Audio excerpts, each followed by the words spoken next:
Before we get started, anyone interested in ordering Mr. Lindell's 4-CD set, go to metaphysicalarttheater.com. For those in the U.S., you can order physical copies or the digital downloads.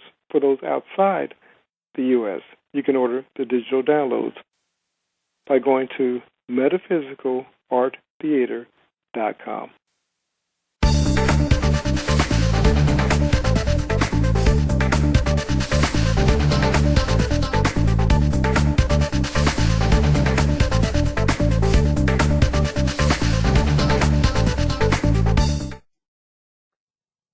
How you doing, sir? Fine, thank you. How are you doing? I'm doing great. Today we wanted to talk about the one. That's it. You got it. When we're talking about the one, there's only God. Is that correct? He claims he's all things to all. That's all things. That's his claim. Do you believe God? That's the question, isn't it? It is. I know that it's so strange. Look, we're told, seek and you shall find. Knowledge. First, knowing about. Then you persist to reiterate your knowing about, to make it a mindset for remembering. Believe it. You have much to remember. And first to just watch your self-talk to set you free. Look, you're either setting yourself free or setting yourself up. Think about it, because you are thinking about it, because you're on all the time. In Scripture, that's called praying ceaselessly. And that's what you're told you're doing. You're actually asking for everything you're paying attention to, good or otherwise. Wouldn't you say that's it? I would say, and you said think about, and that's the thing. You start thinking about, eventually you think about it long enough, you begin to think from. What are your thoughts? That's it. And that's what you are told, that your world on the without is from within. Emotion, movement out from. What else could it be when subconscious mind has a contract with God to make your world according to as you think, you are, you do, you have. You're looking on the without at the world. And it's all within you. That's what you want to understand, that you're on all the time. And you're making your world moment by moment. It's your experiencing coming forth from your own self-talk. So if you're really interested in change, first thing you want to do is change your mind. Change how you think to better think, a better world. It's yours for the asking. You were told, choose this day. And you are doing so. It's not a request. You're actually doing so. You're actually choosing the day, even if you're unaware that you're doing so. And that's all we're trying to tell them, isn't it so? It is. And the thing is, I was thinking about, as you were speaking about, again, the one. Jesus says, I am the vine, you are the branches. And of course, we know that apart from God, we can do nothing. And I think a lot of times, many people believe themselves separate from the one. So when we say that there's only one, this is true, but we're collectively a part of the one. What are your thoughts? Yeah, that's the whole idea. That's the whole idea. You are the one. There is only one. The whole thing is all one. This is a dream. This is God's dream. and he's dreaming you.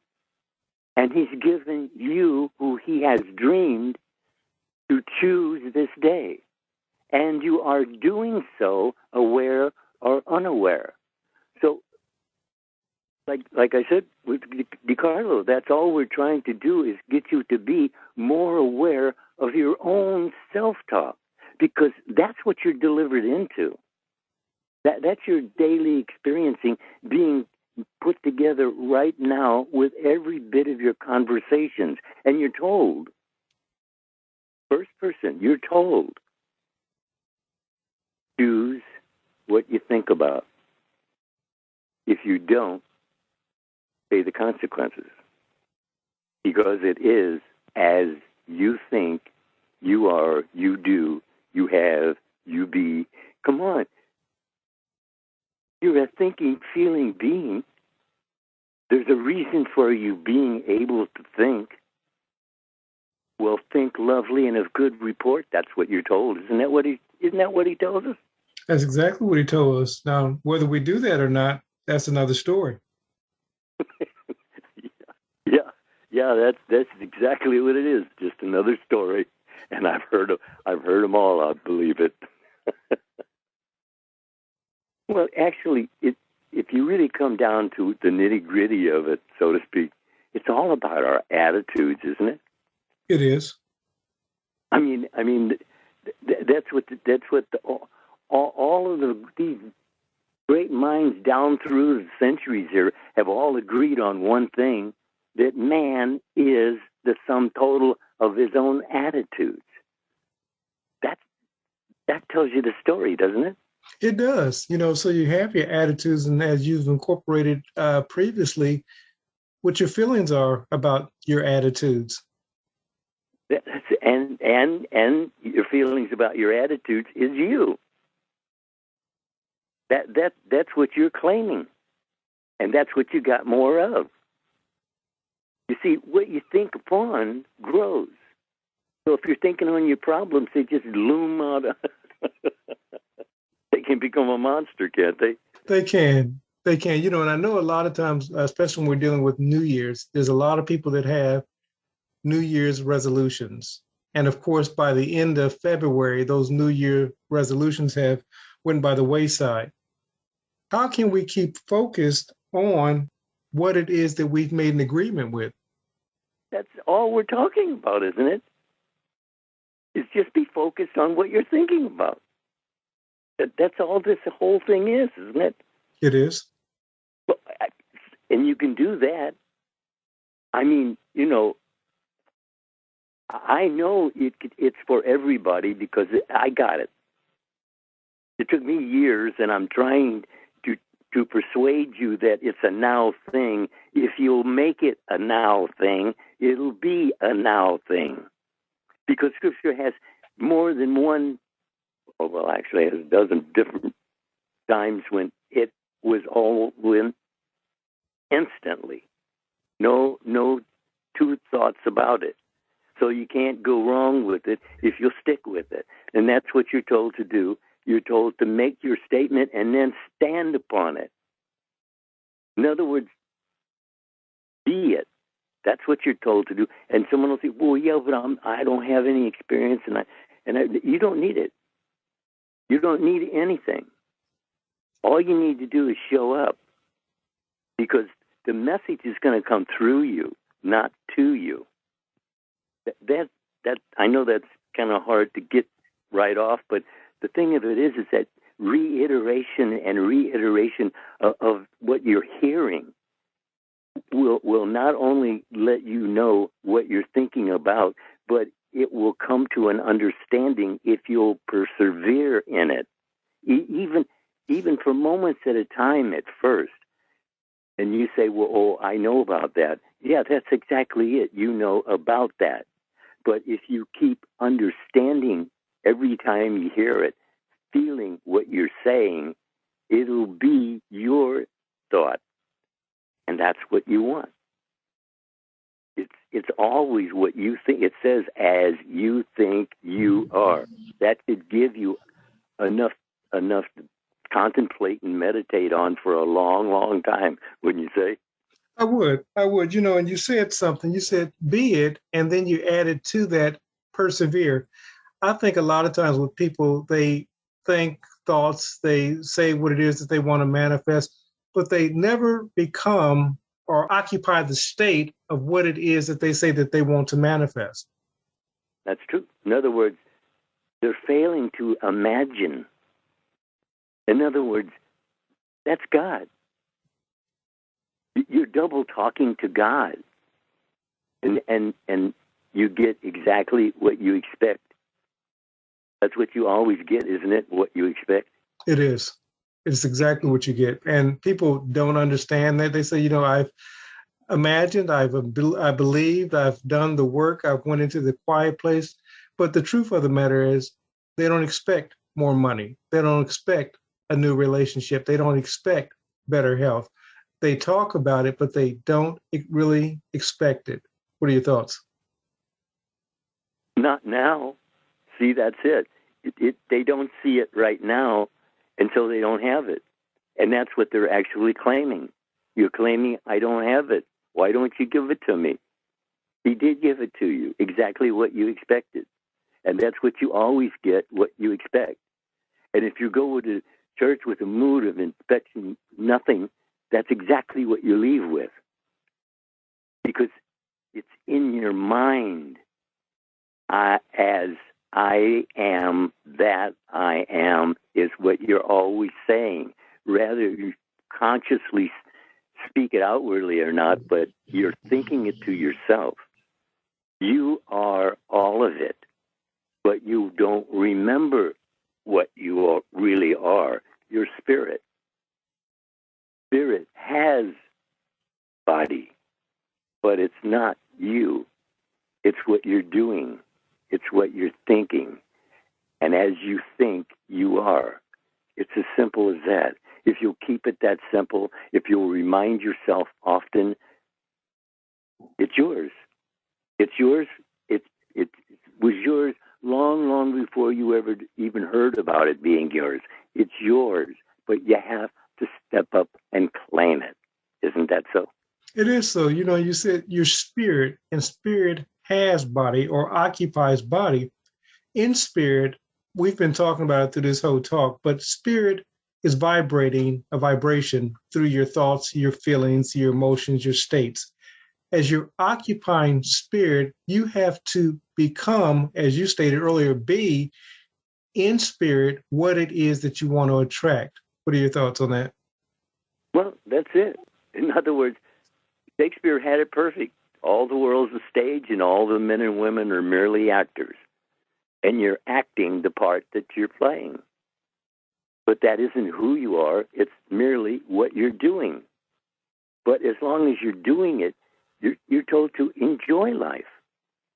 The suffering, that's your own idea.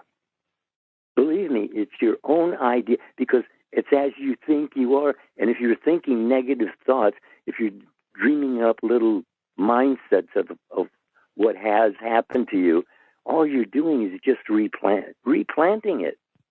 And you'll harvest every idea that you plant. And that's what you're doing. That's what the problem is. You want to be a better farmer.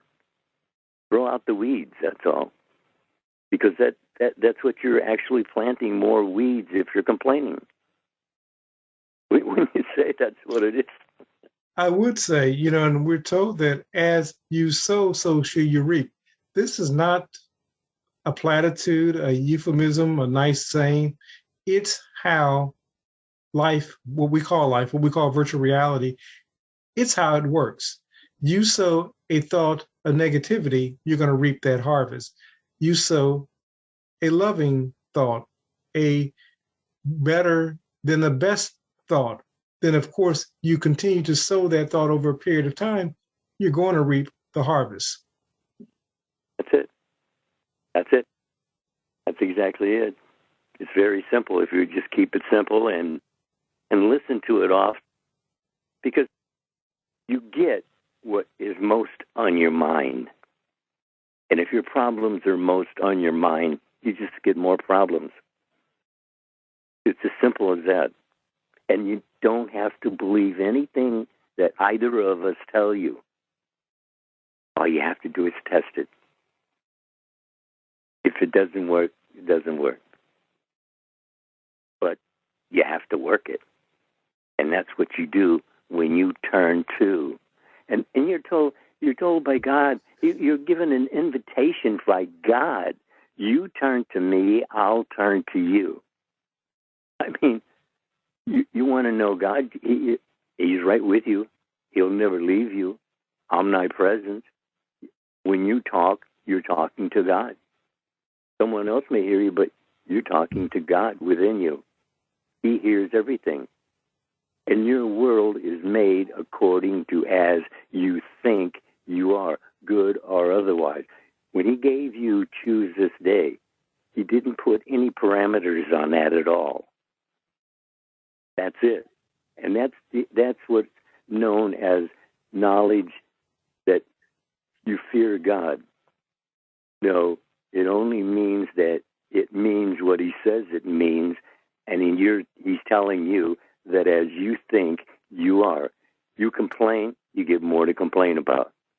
You feel lovingly, you get more to feel lovingly about. It's as simple as that. Keep it simple, stupid. That was the word that I talk to myself, and I tell that word, I use that word KISS, keep it simple, stupid, because I would just analyze stuff into dust. So you have to really feel what you're saying to yourself, because you're suggesting to yourself, and it's like on automatic. You really don't have a say over it because you didn't enjoy choosing. Choose this day. Choose better than the best. I mean, you can think of something better than what on any situation, couldn't you? I think so.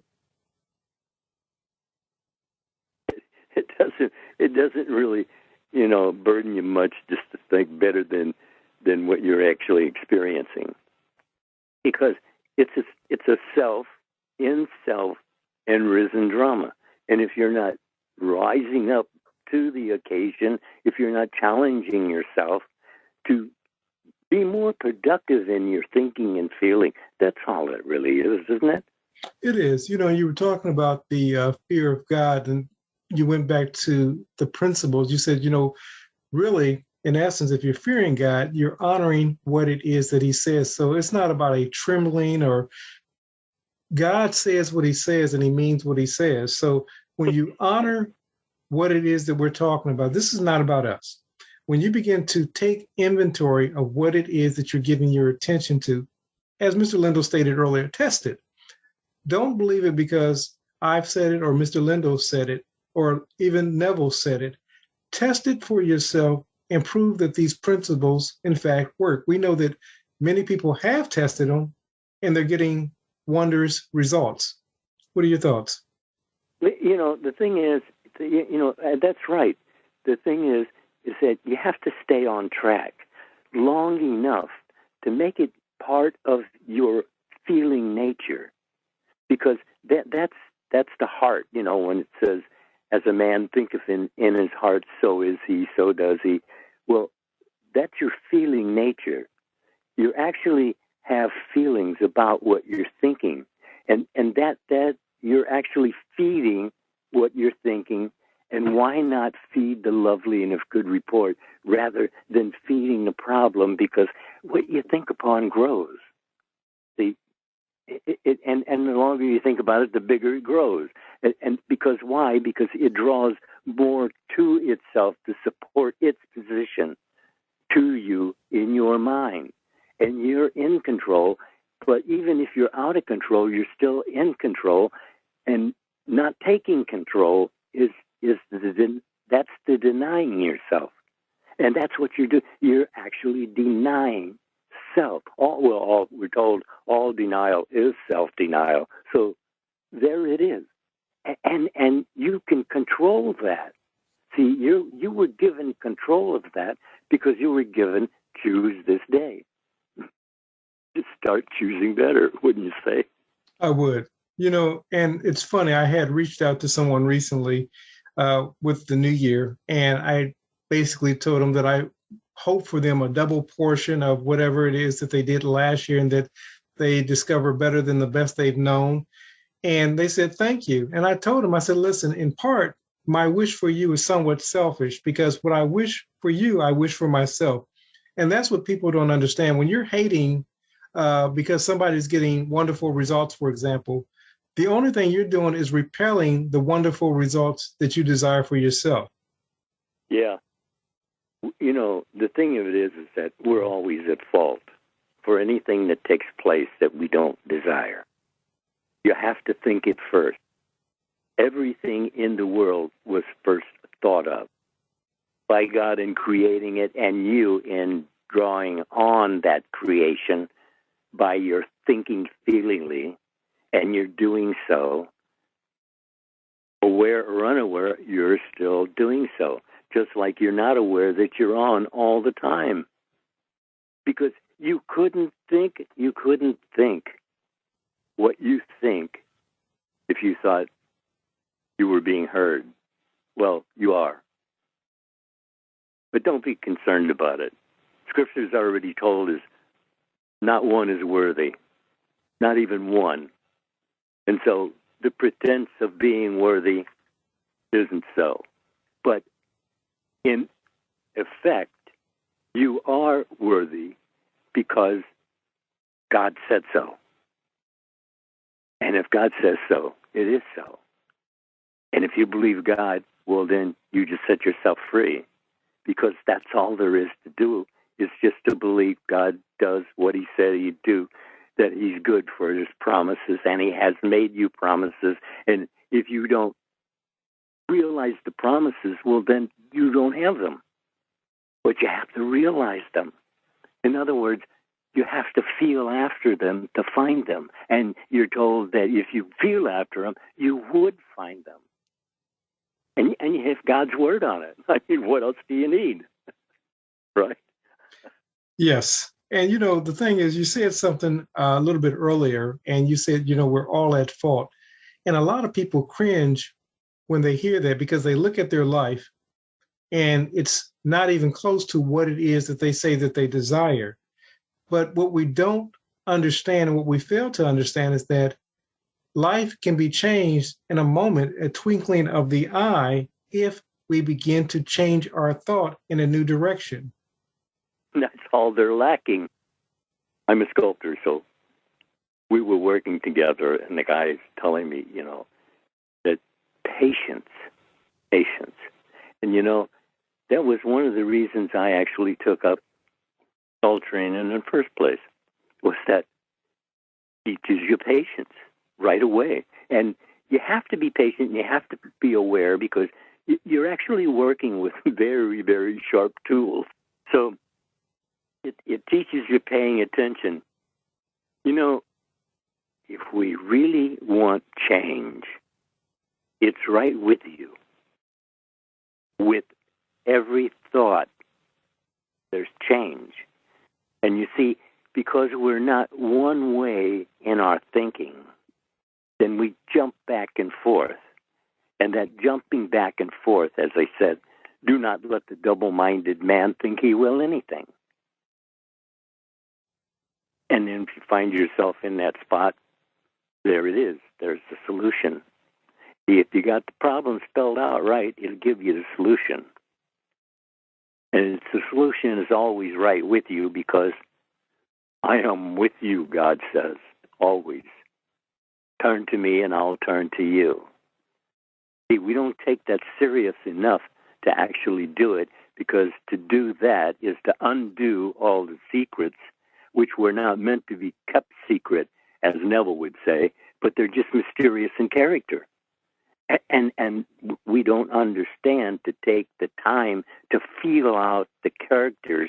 And so we're missing the essence of the message in the stories of the Bible. And they don't point them out for you. And so you have to feel after them to get them, because no one can give it to you. They can tell you about it, but it's you moving in and thinking from is the difference that makes the difference to your understanding, wouldn't you say? I would say, and I like that you brought that up. You said that no one can give the revelation to you. You have to get in and think from. And that means occupying in the word. Now, I know that many people, their desire is not to get into the Bible and things like that. They basically want to use the law and manifest things. But for those who want to go deeper, you have to discover for yourself that the Lord is good. But that happens when you get into your own quiet time. If you thought you could get it from another, everybody'd be telling everybody, and everybody would understand. But we're all in a dream. And it is actually a dream of God. But he has given the dreamed to dream their world in accordance to as they think they are. And we're told very plainly that they themselves are makers of themselves. And you see, there was no talking about whether you're Christian or Jew or whatever. It doesn't say. It doesn't say because it is no divisions, all one. And it's one right here, right now. And you are that one right here, right now. And only begotten. There is not another like you. And you are picked by God to be here, or you wouldn't be here because he is you. Think feelingly, on lovely and of good report. That's what we're told to do. You sit around worrying and moaning and groaning and whining and crying about this, that, and the other, and all you're doing is expanding on all of them. You're in charge. Take charge of what you think feelingly about, because it's your world of experience, moment by moment. Isn't that so, DeCarlo? It is so. You mentioned something about us in a dream. So I want to have the listener run with that for just a second. Consider for a moment that this is your dream. And if it is your dream, how would you like to see your dream played out? Begin living from whatever belief concept that you have about what it is that you want to experience in your dream, and begin living the dream out. That's it. You're communicating with God right then and there. Choose. Who are you choosing? Who are you choosing to? You're choosing to God. What are you choosing? Because that's what you're going to get, if that's what you expect. And what you expect is always what you get. And the idea is to work on your expecting to get it. And you can do that too. You hear something, and if you don't write it down right away, and then even if you do that, and then you got to remember where you put it when you wrote it down. So thing is that it's easily to forget even the best of best ideas. If you don't focus on them right away and move right away, that's what the advertisers tell you on television. Call now. They know if you don't do it right now, 5 minutes from now, you'll forget the whole thing was even on TV, right? I agree. And the funny thing is, they make sure that you don't forget. So they'll put the commercial again in front of you 5 minutes later, because they know that what they're doing is reprogramming your belief system. Right. That's right. It is. It is. And all they're doing is they're just using psychological tools which are available to everybody to defend themselves. See, you're given all everything you need is nearer than hands and feet. So that means, and it's all on automatic. You're told if you do this and this, this and this will happen, and that's the way it works. If you believe it, it is it. That's it. You do that. You do what it is you've been told. And you've been told that think only on things that are lovely and of good report. That's it. I keep repeating it because it's what is important for you to understand is that you have a choice. You give and choose. so that you're given choice of all creation. And how much of it are you using? Enough to get by or enough to enjoy it, really enjoy it? And you can do so. And you don't even need the riches of the world to do so either. It's available to any, all, right here, right now. You can be involved in a way you've never experienced before, so subtly. But you have to focus on it. You have to focus because it's as you think you are. If you think you are something else, you will be it. If you say it and feel it and remember to stay with the track that you just put yourself on, you'll receive it. You can't not receive it. If you don't stop, it won't stop. But if you stop, everything stops. Isn't that the story? That's the story. And especially as we're talking about the new year, many of you have made, like I said earlier, resolutions. Be what it is that you have resolved to be. And what I mean by that, I was talking to a friend recently, and he was saying that he had made some resolutions and he was trying to stay on track. If you're trying to stay on track, you're going to fall off track. You have to purpose in your mind, this is who you are. There's certain things that I've set in motion in my own life, and they're being manifested not because I've given it, as it were, an option. It's a decision that's been made. It's a done deal. So because it has become a done deal for me, I live from that state of that new ideal.